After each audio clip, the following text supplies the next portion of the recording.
When you deal with a narcissist long enough, you start to believe the lie that they are powerful, that they are untouchable, that they always win.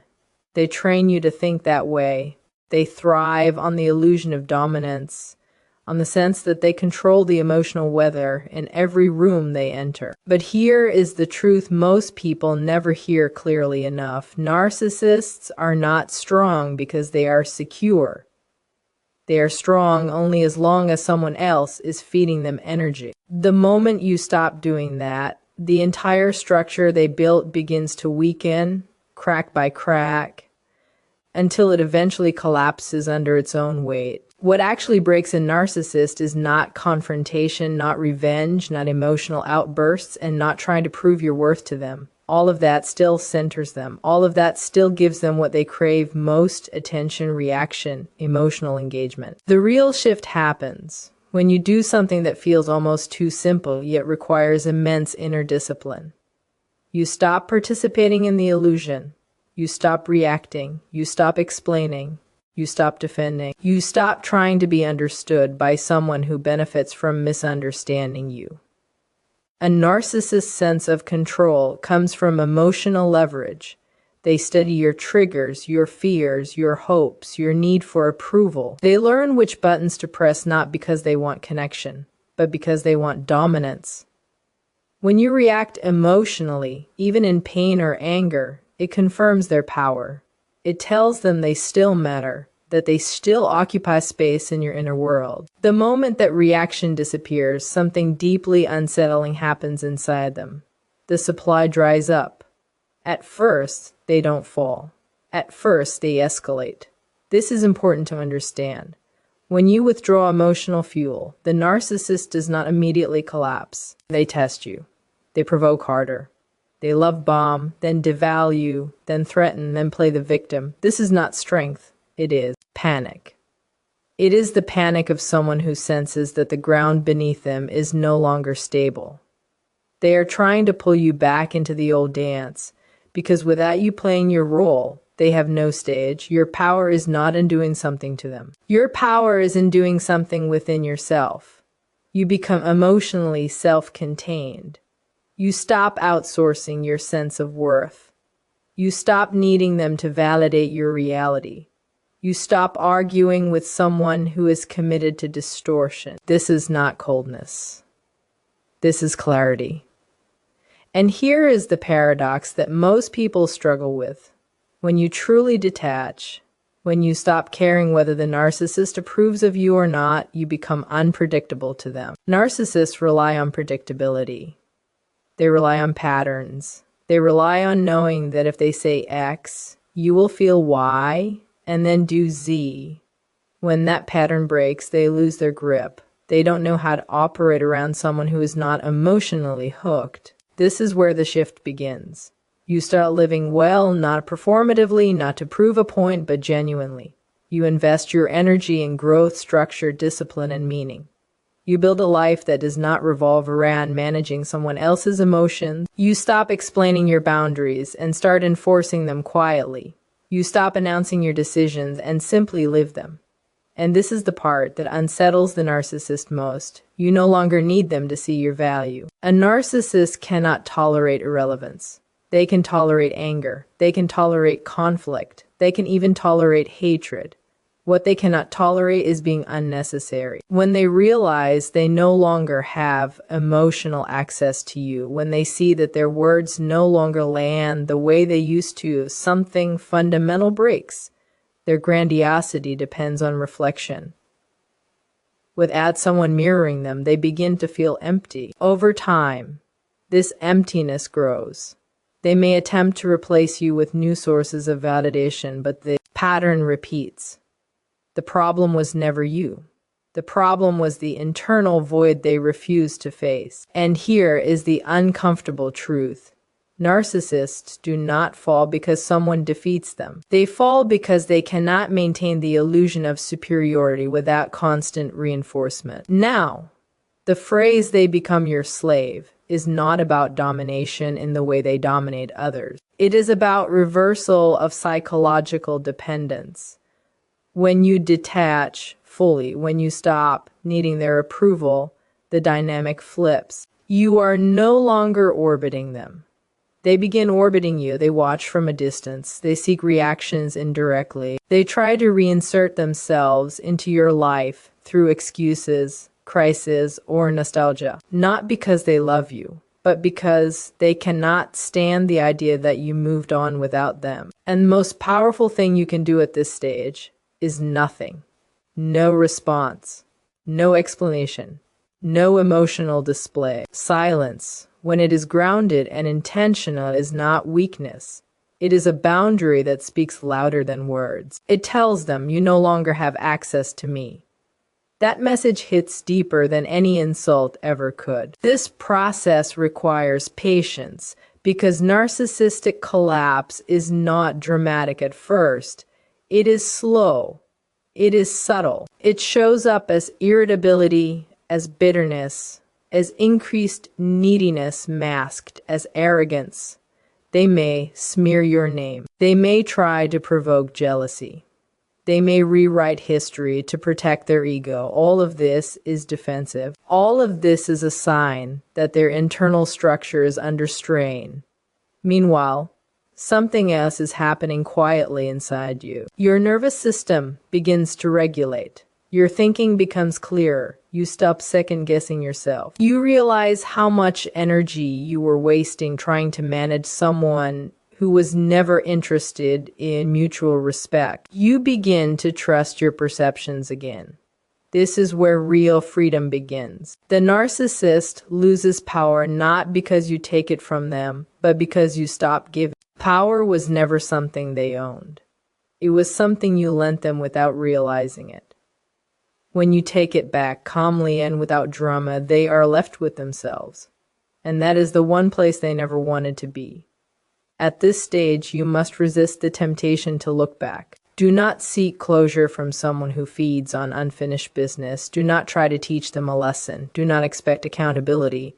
Your healing does not require their understanding. Closure comes from alignment, not from conversation. As you continue forward, you embody something that narcissists deeply envy: inner authority.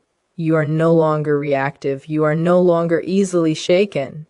You choose your battles carefully, and most of the time, you choose peace. This does not make you passive. It makes you formidable, because someone who cannot be controlled emotionally cannot be controlled at all. Eventually, the narcissist world becomes smaller. Their tactics stop working, their charm loses its edge. People sense the emptiness beneath the performance. And while you are not responsible for their downfall, you are living proof that their narrative was never true. You did not collapse without them. You did not fail. You did not disappear. You grew.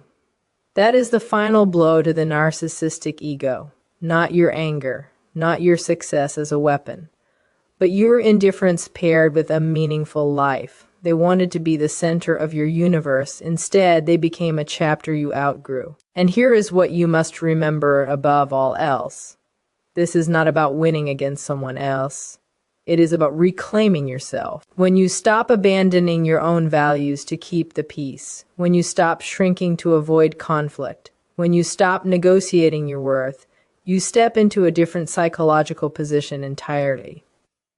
From that position, the narcissist has no power over you. Their manipulation has no grip. Their words have no sting. Their presence has no pull. And in that sense, yes, they fall, not because you push them, but because you refuse to hold them up any longer. So do not focus on what they are doing. Focus on what you are building. Discipline your mind. Protect your energy. Choose silence over chaos. Choose growth over validation. Choose yourself consistently and without apology. Because the moment you do, the dynamic changes forever. The one who once fed on your attention becomes dependent on the memory of it. And you, finally free, move forward with clarity, strength, and a calm confidence that no narcissist can ever take from you. When people talk about narcissists, they often describe them as if they possess some extraordinary inner strength, as if they are emotionally invincible or psychologically superior.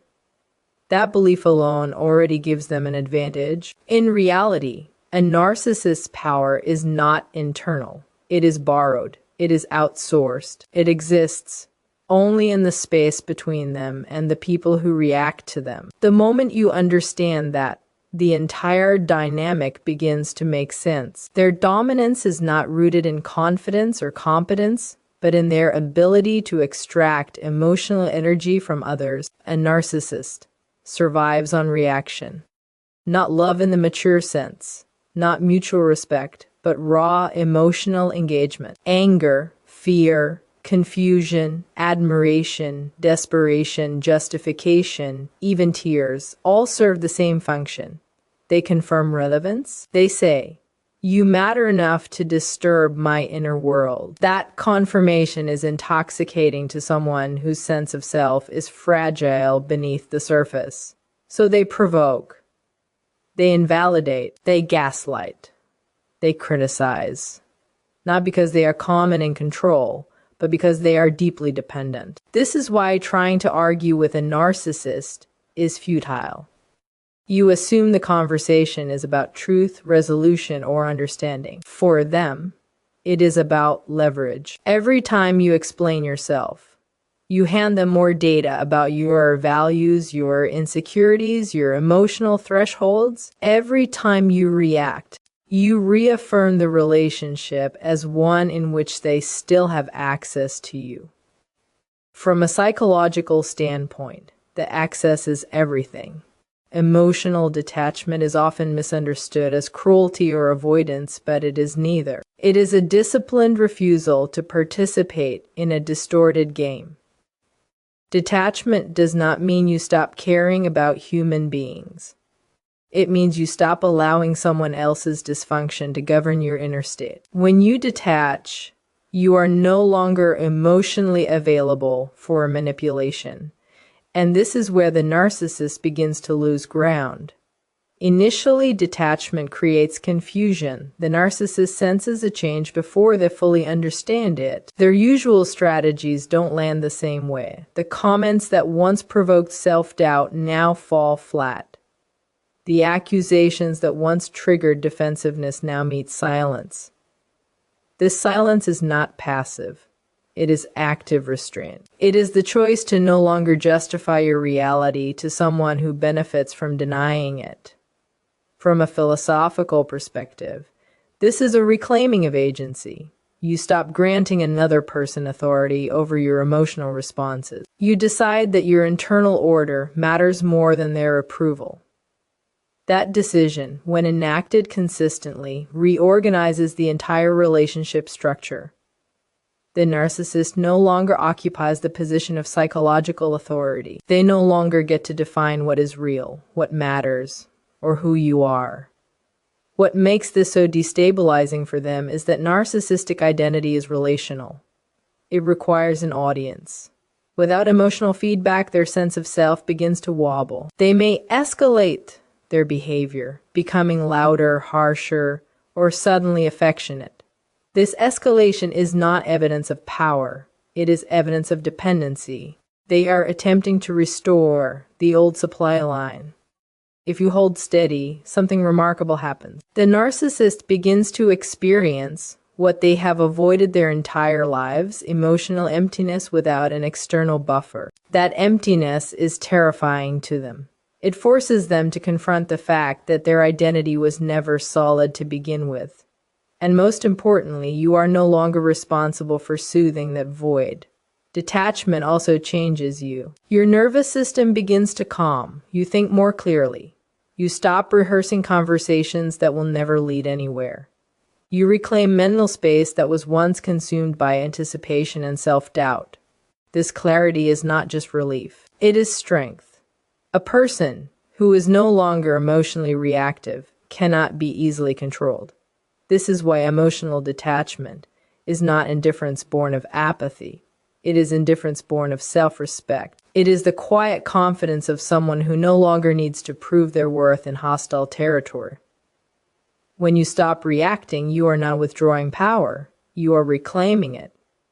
And here is the critical insight. The narcissists fall does not come from confrontation. It comes from starvation. Starvation of attention. Starvation of reaction. Starvation of emotional supply. You do not defeat them by overpowering them. You defeat the dynamic by refusing to feed it. So the question is not whether the narcissist will change. The question is whether you will. Whether you will continue to give energy to something that diminishes you, or whether you will choose emotional sovereignty instead. Because the moment you stop reacting is the moment their illusion of power begins to dissolve. And that choice, repeated consistently, is where your freedom truly begins. Once emotional detachment has begun, something subtle but far more consequential follows. It is not enough to stop reacting. You must also begin restructuring your life around principles that do not include the narcissist at the center. This is where silence, boundaries, and self-growth come into play. And this is the stage most people struggle with, because it requires discipline rather than drama. It requires restraint rather than expression. But psychologically speaking, this is where the power dynamic truly reverses. Narcissists rely on access. Access to your time, your attention, your emotional bandwidth, and your sense of obligation. Boundaries threaten that access. That is why narcissists react so strongly to them. Not because boundaries are unfair, but because they expose a truth the narcissist works hard to deny, that they are not entitled to you. When you begin setting boundaries without explanation, without justification, and without emotional charge, you are doing something radical. You are asserting that your internal order matters more than their comfort. Silence, in this context, is not avoidance. It is strategic clarity. It is the refusal to engage in conversations that exist only to destabilize you. Narcissists often bait you into circular discussions, not to reach understanding, but to exhaust you. When you stop responding to provocation, when you no longer feel compelled to clarify every misunderstanding or correct every distortion, you remove yourself from a rigged game. You conserve energy, and conserved energy directed properly becomes growth. Self-growth is not cosmetic improvement. It is not about appearing successful to provoke envy. That still centers the narcissist. Real growth is internal reorganization. It is building routines, values, and commitments that stabilize you regardless of external validation. You invest in your competence, your health, your discipline, and your purpose. Over time, your identity becomes anchored in what you are building, not in how you are perceived. This shift is deeply unsettling to a narcissist. They are accustomed to being the reference point. When you stop orienting around them, they lose their psychological position. You become less predictable. Your emotional responses are no longer tied to their behavior. They cannot push a button if the wiring has been removed. From a psychological standpoint, unpredictability combined with calmness signals autonomy. And autonomy is something narcissists cannot control. At this stage, the dynamic flips quietly. You are no longer trying to be understood. You are no longer negotiating respect. You simply live according to your standards. The narcissist may attempt to reinsert themselves through guilt, nostalgia, crisis, or sudden charm. These are not signs of remorse. They are attempts to regain relevance. And if you hold your boundaries, these attempts fail. What happens then is revealing. The narcissist begins to monitor you rather than dominate you. They watch from a distance, they test indirectly, they seek information through others. This is not power. This is dependence. The psychological leverage they once had is gone, and they feel it.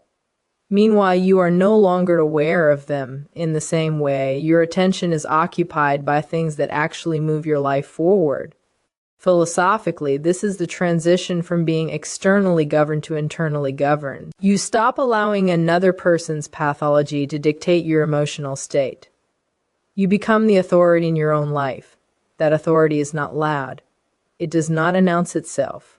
It is embodied through consistency, through what you tolerate and what you do not, through what you invest in and what you walk away from. This is why narcissists often describe detached, grounded individuals as cold or arrogant, What they are really sensing is independence, someone who does not need them, someone who cannot be emotionally coerced, someone who is no longer available for exploitation. That realization is profoundly destabilizing because it reveals the truth they have been avoiding, that their influence was conditional all along. And here is the crucial insight. When you grow quietly and consistently without explanation or performance, you do not rise above the narcissist by force. You rise beyond them by orientation. Your life points in a different direction.